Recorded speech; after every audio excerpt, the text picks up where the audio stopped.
ने धक्का मारकर निकाल दिया। तो भैया जड़ जो भरत थे वो तो ज्ञानी पुरुष थे, उनके लिए घर भी ऐसा ही और वन भी ऐसा। उनके मन में कोई क्षोभ नहीं हुआ, कोई दुख नहीं हुआ, जैसे घर था वैसे वन है। तो जड़ भरत वन में भ्रमण करने लगे।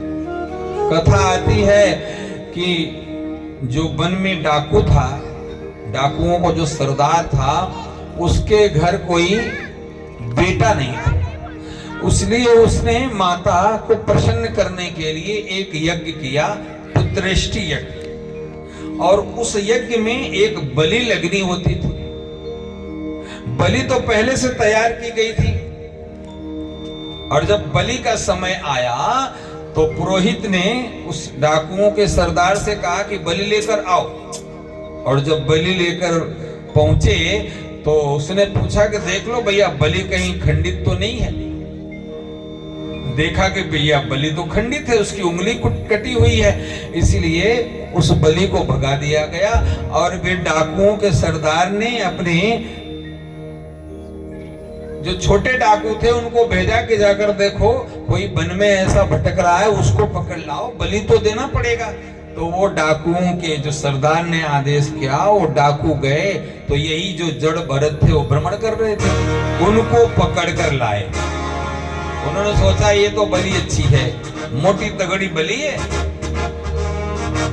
अब जड़ भरत ने ये नहीं पूछा कि भैया हमको पकड़ कर कहां ले जा रहे हो, क्योंकि वो तो उनके लिए सब बराबर। अब जड़ भरत को लाया गया, उनको सुंदर स्नान कराया गया। जड़ भरत को लगा कि लोग तो बड़े भले दिख रहे हैं, मुझे स्नान करा रहे। स्नान करने के बाद सुंदर भोजन परोसा गया। अब जड़ भरत को और लगा कि भैया ये तो बड़े भले आदमी हैं, हम तो इतने दिन से भूखे, कोई पूछ नहीं रहा था, इन्होंने स्नान भी कराया, वस्त्र भी धारण करवाए, भोजन भी करा रहे हैं। और भोजन करा के जब वो काली मैया के मंदिर में पहुंचे, जहां पर बलि देनी थी, वहां पहुंचे और जो पुरोहित था, पुरोहित ने कहा यजमान से, जो डाकू था, तलवार दी, बोले इस तलवार से इस बलि का सिर काटना है। जड़ भरत को माता के सामने झुका दिया गया। अब जड़ भरत को लगा कि लोग तो बड़े अच्छे लग रहे हैं कि मैया के सामने मुझे झुका के प्रणाम करवा रहे हैं। अब पुरोहित ने ज्यों ही तलवार दी डाकू को, और डाकू ने ज्यों ही तलवार उठाई, काली मैया को लगा कि आज मेरे ही सामने जो मेरा स्वरूप है, मेरा परम भक्त मेरा ही स्वरूप है, उसका सिर कट जाएगा। मैया क्रोधित हुई है और उसी मूर्ति से मैया प्रकट हुई, और तलवार जो डाकू के हाथ में था, उस डाकू के हाथ से तलवार छीनी है और भरत का सिर कटने की जगह उसी डाकू का सिर काट दिया। कटना था भरत का सिर, पर मैया ने देखा कि मेरे भक्त अकारण, कोई कारण नहीं, ये डाकू के यहाँ पुत्र नहीं हो रहा, उसके लिए मेरा भक्त मारा जाए, इसलिए मैया ने उस डाकू का सिर ही काट दिया। यहां भी भैया वही क्रिया की प्रतिक्रिया वाला सिद्धांत। ये डाकू दूसरे को मारना चाह रहा था, भरत को मारना चाह रहा था, लेकिन समय कि उस डाकू को भी मरना पड़ा। जो हम आप दूसरे के लिए करते हैं वही हमको आपको मिलता है। इसीलिए हम किसी के लिए बुरा सोचे नहीं, बुरा करे नहीं। संत लोग विनोद में कथा सुनाते कि एक बार एक छोटा सा नवाब, पहले आपने सुने होंगे लखनऊ के नवाब, छोटे छोटे नवाब होते थे, और कहते हैं इतने आलसी हो गए थे वो कि जब अंग्रेजों ने आक्रमण किया तो उन छोटे छोटे नवाबों को पकड़ लिया।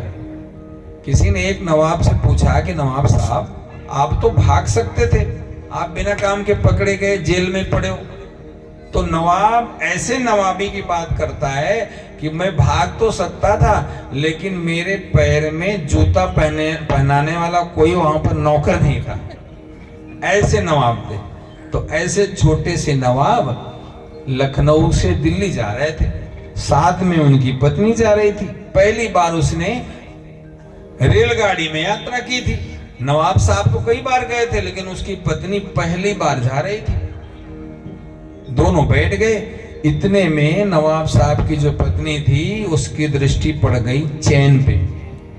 आपने भी देखा होगा कि रेलगाड़ी में चैन होती है, कोई घटना अगर घट जाए तो चैन खींचो और गाड़ी रुक जाती। अब नवाब की पत्नी ने कभी ये चैन देखा नहीं था, सो उनकी पत्नी ने पूछा कि ये जो लटक रही है चैन, ये क्या है? तो नवाब ने कहा कि देवी, ये चैन जब खींचते हैं तो गाड़ी रुक जाती है। अब गांव की कभी गई नहीं थी वो नवाब की पत्नी।